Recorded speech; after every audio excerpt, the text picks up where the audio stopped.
जय Hind. मोल्यार education academy भानेवाला Dehradun के इस ऑनलाइन प्लेटफॉर्म पर आपका स्वागत है। आज इस वीडियो में हम हिंदी से संबंधित एक महत्वपूर्ण प्रैक्टिस सेट करने वाले हैं जो कि नए पैटर्न पर आधारित है।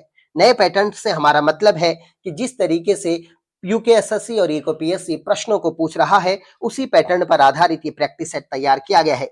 इस प्रैक्टिस सेट में हिंदी के अलावा गढ़वाली और कुमाऊनी भाषा के से संबंधित प्रश्नों को भी शामिल किया गया है। मगर अगर अभी तक आपने हमारे चैनल को सब्सक्राइब नहीं किया तो कर लें और बेल आइकन को जरूर प्रेस करें, क्योंकि बेल आइकन के द्वारा ही हमारे द्वारा डाले गए प्रत्येक वीडियो का नोटिफिकेशन सबसे पहले आप तक पहुंचता है। यदि आपने हमारा चैनल सब्सक्राइब कर दिया है तो आप इस वीडियो को जितना हो सके उतना शेयर कीजिए और लाइक करना तो बिल्कुल भी न भूलें। आपसे एक बात और कहना चाहते हैं कि अगर आप इस वीडियो का पूरा फायदा उठाना चाहते हैं तो इस वीडियो में लास्ट तक बने रहें। आइए शुरू करते हैं पहले प्रश्न के साथ। पहला प्रश्न है, निम्न में से कौन सा वाक्य हेतु मद भूतकाल का उदाहरण है? जरा प्रश्न को देखें जरा। निम्न में से कौन सा वाक्य हेतु मद भूतकाल का उदाहरण है? ऑप्शन फर्स्ट है, वह आया और मुरारी को गले मिला। दूसरा है, मैं पढ़ता लेकिन पुस्तक खो गई। तीसरा है, लड़के ने पुस्तक पढ़ी। और चौथा है, राधा पुस्तकालय में पढ़ती है। और इस प्रश्न का जो सही उत्तर होना चाहिए वो है सेकंड ऑप्शन, मैं पढ़ता लेकिन पुस्तक खो गई। ये उदाहरण है हेतु मद भूतकाल का। दूसरा प्रश्न आपकी नजर होनी चाहिए। दूसरा प्रश्न है, निम्न में से कौन सा समूहवाचक संज्ञा का उदाहरण है? इसके लिए ऑप्शन है ममता, दूसरा ऑप्शन है सभा, तीसरा ऑप्शन है बचपन और चौथा ऑप्शन है बुढ़ापा, यानी ग्रुप को जो दिखाता है। इसलिए इस प्रश्न का सही उत्तर होना चाहिए ऑप्शन सेकंड, सभा। आइए तीसरे प्रश्न पर अब आइए। तीसरे प्रश्न पर अब आपकी नजर होनी चाहिए, निम्न में से कौन शुद्ध वाक्य है? यानी शुद्ध वाक्य को आपको छांटना है। उसने सुंदर खाना पकाया। ऑप्शन फर्स्ट, उसने सुंदर खाना पकाया। ऑप्शन सेकंड, मेरे को विज्ञान समझ नहीं आता। ऑप्शन थर्ड है, साहित्य और जीवन का घनिष्ठ संबंध है। और चौथा ऑप्शन है, मेरे लिए ठंडी बर्फ और गर्म आग लाओ। अब इन प्रश्नों को समझे उससे पहले मैं सही ऑप्शन को लेके आता हूं, तब मैं आपको सही से इसको एक्सप्लेन करता हूं। इस प्रश्न के हिसाब से जो सही उत्तर होना चाहिए वो होना चाहिए ऑप्शन थर्ड, साहित्य और जीवन का घनिष्ठ संबंध है इसके लिए सही उत्तर। अब समझे जरा, पहला ऑप्शन गलत क्यों हुआ? उसने सुंदर खाना पकाया। उसने सुंदर खाना, सुंदर नहीं, आप अच्छा कह सकते हैं उसकी क्वालिटी के मामले में, लेकिन सुंदर नहीं हो सकता है। उसने अच्छा खाना पकाया आप ये कह सकते हैं, या उसने स्वादिष्ट खाना पकाया आप ये कह सकते हैं। दूसरा है, मेरे को विज्ञान समझ में नहीं आता। मेरे को नहीं, मुझे विज्ञान समझ में नहीं आता। इस हिसाब से सही उत्तर होना, यही सही होना चाहिए था, मुझे। तीसरा ऑप्शन है, मेरे को ठंडी बर्फ और गर्म आग लाओ। ठंडी बर्फ, बर्फ ठंडी होती है उसमें बोलने की जरूरत नहीं कि ठंडी बर्फ, और आग गर्मी होती है इसलिए उसके आगे गर्म लगाने की जरूरत नहीं है। इसलिए सही उत्तर इस प्रश्न का ऑप्शन थर्ड होता, साहित्य और जीवन का घनिष्ठ संबंध है। चौथे प्रश्न पर अब आपकी नजर होनी चाहिए। चौथा प्रश्न है, निम्न में से कौन सही सुमेलित नहीं है? ये जरा गढ़वाली भाषा से संबंधित कुछ प्रश्न है, उनको समझे जरा, कुछ शब्दावलियां हैं। निम्न में से कौन सही सुमेलित नहीं है? प्रश्न को जरा समझे। कई बार लोग जो है सुमेलित नहीं है और सुमेलित है में जल्दबाजी कर देते हैं।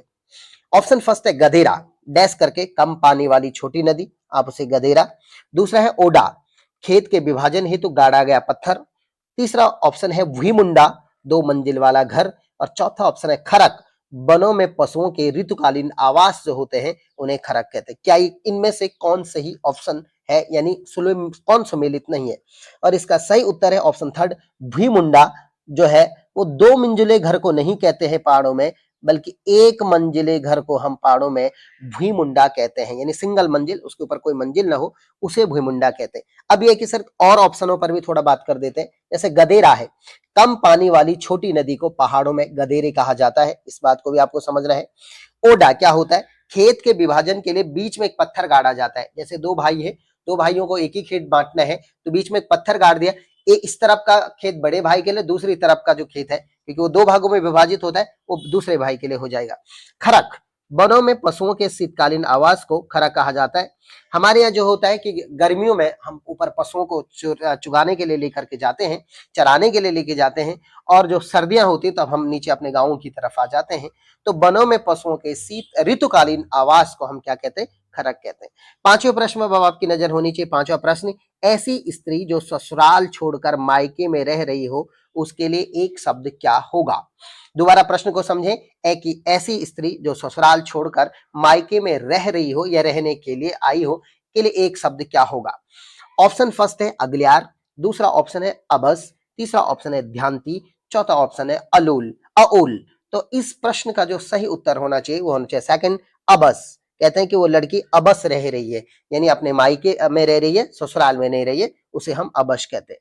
छठे प्रश्न पर अब आइए। छठा प्रश्न है निम्न में से कौन तत्सम शब्द नहीं है। समझिए जरा, तत्सम और तद्भव दो बातों को आप समझते होंगे। कौन तत्सम नहीं है, इसे आप सीधे हुए भी समझ सकते हैं कि कौन संस्कृत का नहीं है। ऑप्शन फर्स्ट है खीर, दूसरा ऑप्शन है आपके पास अग्नि, तीसरा ऑप्शन है वत्स और चौथा ऑप्शन है मयूर। और इस प्रश्न का जो सही उत्तर होना चाहिए, जो तत्सम नहीं है, वो है खीर। एक्चुअली में संस्कृत में खीर नहीं होता है, संस्कृत में जो होता है वो होता है क्षीर, क्षीर होता है संस्कृत में। तो इसलिए तत्सम शब्द जो होगा वो नहीं है, जो वो खीर नहीं है। आइए सातवें प्रश्न में, परीक्षित शब्द के लिए उचित वाक्यांश क्या होगा। देखिए जरा समझे, परीक्षित शब्द के लिए उचित वाक्यांश क्या होगा। सातवें प्रश्न में आपकी नजर हो, जिसकी कभी परीक्षा नहीं ली गई हो, ऑप्शन फर्स्ट। ऑप्शन सेकंड, जो परीक्षा के योग्य ना हो। ऑप्शन थर्ड, जो दूसरों की परीक्षा लेता हो। और ऑप्शन फोर्थ, जिसकी परीक्षा ली जा चुकी हो। सातवें प्रश्न के हिसाब से जो सही उत्तर होना चाहिए वो होना चाहिए ऑप्शन डी, जिसकी परीक्षा ली जा चुकी हो। यही जो है इस परीक्षित शब्द के लिए उचित वाक्यांश होगा, यानी ऑप्शन डी सही आंसर होगा, यानी चौथा ऑप्शन। आठवें प्रश्न पर अब आपकी नजर होनी चाहिए। आठवां प्रश्न जो कि बहुत ही महत्वपूर्ण प्रश्न है कि जूतियां चटकाना मुहावरे का अर्थ क्या है। देखें, जूतियां चटकाना मुहावरे का अर्थ क्या है। ऑप्शन फर्स्ट है जूतों को इधर उधर फेंकना, दूसरा ऑप्शन है व्यर्थ इधर उधर घूमना, तीसरा ऑप्शन है घर में जूतों का ढेर लगाना और चौथा ऑप्शन है अचानक आ धमकना। इस आठवें प्रश्न के हिसाब से बेस्ट जो आंसर बनता है वो है सेकंड, व्यर्थ इधर उधर घूमना इसका सही उत्तर होना चाहिए, यानी है। नौवां प्रश्न है, निम्न में से कौन सही सुमेलित नहीं है। अब आपकी नजर नौवें प्रश्न पर होनी चाहिए। निम्न में से कौन सही सुमेलित नहीं है, प्रश्न को समझे। एक तरफ मैंने रचनाएं दी गई हैं और दूसरी तरफ जो है वो राइटर दिए गए, यानी लेखक दिए गए। ये वही लेखक हैं जो यूकेएसएससी के अपने सिलेबस में जोड़े हैं। हमने उन्हीं से प्रश्नों को आपके लिए तैयार किया है। ऑप्शन फर्स्ट है युग पुरुष, किसकी रचना है, डैश करके है सुमित्रा नंदन पंत। दूसरा ऑप्शन है हिम तरंगिनी, डैश करके माखनलाल चतुर्वेदी। थर्ड ऑप्शन है रामलला नछऊ, डैश करके रश खान। चौथा ऑप्शन है अनाम दास का पोथा, डैश करके हजारी प्रसाद द्विवेदी। कौन सही सुमेलित नहीं है, इसका जो सही उत्तर होना चाहिए ऑप्शन थर्ड, रामलला नछऊ रस खान की नहीं है, बल्कि रामलला नछऊ जो है वो तुलसीदास की है। किसकी है बेटा, वो है तुलसीदास की। तो तुलसी की जो रचना है, यानी इस प्रश्न के हिसाब से सही आंसर होना चाहिए ऑप्शन थर्ड। युग पुरुष जो है वो सुमित्रा नंदन पंत जी की है, बिल्कुल सही आंसर है। हिम तरंगिनी, हिम किरीटिनी, ये सभी रचनाएं जो है माखनलाल चतुर्वेदी जी की हैं, जबकि अनाम दास का पोथा जो है हजारी प्रसाद द्विवेदी जी की है। अब आइए 10वां प्रश्न, अंतिम प्रश्न इस प्रैक्टिस सेट का। हमने इस प्रैक्टिस सेट में केवल 10 प्रश्नों को ही जोड़ा है, क्योंकि हम इसे एज ए ट्रायल आपके सामने पेश कर रहे थे कि आपको ऐसे प्रैक्टिस सेट कैसे लगते हैं, तो इसलिए हमने इसे 10 ही प्रश्नों का बनाया है। जब पत्र के माध्यम से कोई सूचना या निर्देश एक साथ अनेक मंत्रालयों या विभागों को भेजी जाती है तो ऐसा पत्र क्या कहलाता है। 10वें प्रश्न को जरा दोबारा समझें। जब पत्र के माध्यम से कोई सूचना या निर्देश एक साथ ही अनेक मंत्रालयों विभागों को भेजी जाती है तो ऐसा प्रश्न जो है, ऐसा जो पत्र है वो पत्र क्या कहलाता है। ऑप्शन फर्स्ट अनुस्मारक, ऑप्शन सेकंड संकल्प, ऑप्शन थर्ड जो है इसमें पावती है और ऑप्शन फोर्थ है परिपत्र। और इस 10वें प्रश्न के हिसाब से जो सही उत्तर होना चाहिए वो होना चाहिए परिपत्र।